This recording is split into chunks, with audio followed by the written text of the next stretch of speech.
Pessoal, Flamengo 1, Atlético 0. Não dá para dizer que o Atlético jogou mal no Maracanã. O que o Atlético imaginava para o jogo foi acontecendo. O Atlético mudou o esquema de jogo, né? O Lúcio voltou com 3 zagueiros, mas colocando o Gamarra e não o Esquivel, colocando o Esquivel como ala pela esquerda e o Coelho na direita.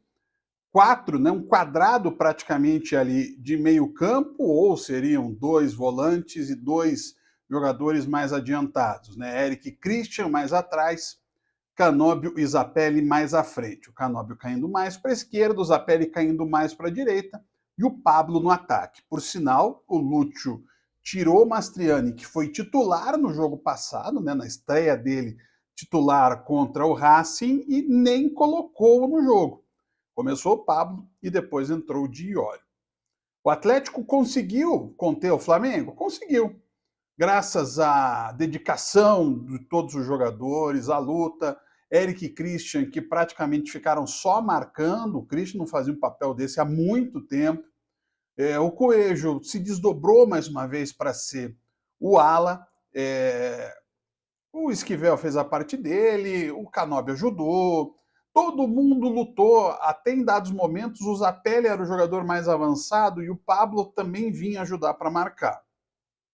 O Atlético formou uma linha de 5, essa linha de 5 praticamente impediu o Gabriel Barbosa de jogar, e ela fazia com que pelos lados, tanto Ayrton Lucas quanto Wesley, eles tinham que bater numa parede e depois numa segunda parede para conseguir a jogada.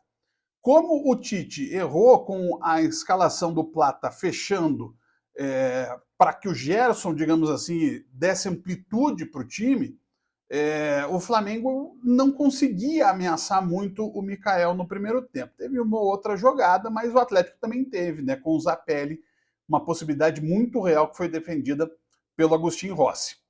Termina o primeiro tempo, as coisas estão mais ou menos do jeito que o Atlético imaginava. E contando com uma rodada perfeita, né? Porque Juventude e Bragantino empataram, Criciúma perdeu, Vitória perdeu, Corinthians perdeu, Fluminense perdeu e Cuiabá perdeu. Só da parte de baixo da tabela quem ganhou foi o Atlético Goianiense, que é o lanterna do campeonato, está com só 21 pontos. Mas vem o segundo tempo e o Atlético começa a andar um pouco mais para trás. Se a gente for pensar, o Atlético talvez tenha tido uma, no máximo assim, de forma para ser bem bondoso, 2 possibilidades no segundo tempo. E mesmo assim não foram lances que ameaçaram muito o gol do Flamengo. O Pablo teve possibilidades de arremate, mas nada assim que fosse tão profundamente perigoso para a defesa do Flamengo. E o Flamengo ficava com a posse de bola dentro do campo do Atlético, e aí vai para aquela teoria que eu sempre falo. Fica a bola rondando toda vez a área, fica a bola rondando toda vez a área, e acabou de novo o Atlético tomando gol de bola alta. E como é que vem esse gol? Quando o Atlético começa a fazer as mudanças.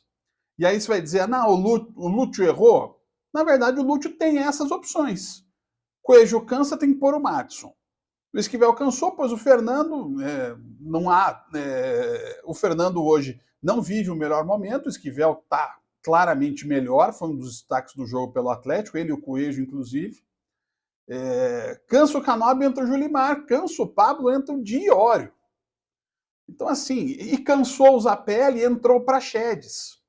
Né? O Atlético deu passo para trás, porque você tira o centro técnico do teu time e coloca um homem mais de marcação, quer dizer, o Atlético fica com uma linha de 5, uma linha de 4, né, em que ficam Christian, Eric, Praxedes e o Julimar, e só o Diório na frente não conseguindo dominar uma simples bola. E aí vem o gol, porque também o Flamengo tem uma reserva técnica, né? Entraram Arrascaeta, De La Cruz e Bruno Henrique no segundo tempo, Alexandre, lateral de seleção brasileira, e o gol passa pelo Arrascaeta e pelo De La Cruz, antes do cruzamento do Wesley e o gol do Gerson, que talvez tenha sido o melhor jogador em campo. O Atlético jogou para empatar, e quem joga para empatar flerta com a derrota o tempo inteiro. E tanta bola passando na área do Atlético e uma acabar entrando. O saldo não foi horroroso porque a rodada foi tranquila e a distância mantém-se para a zona de rebaixamento. Mas o Atlético vai ter muitas dificuldades se tiver uma opção apenas desse jeito. Só que no próximo final de semana vem o Botafogo. E talvez, mesmo na Arena, o Atlético vai ter que jogar por um empate contra o líder do Brasileirão. Um abraço.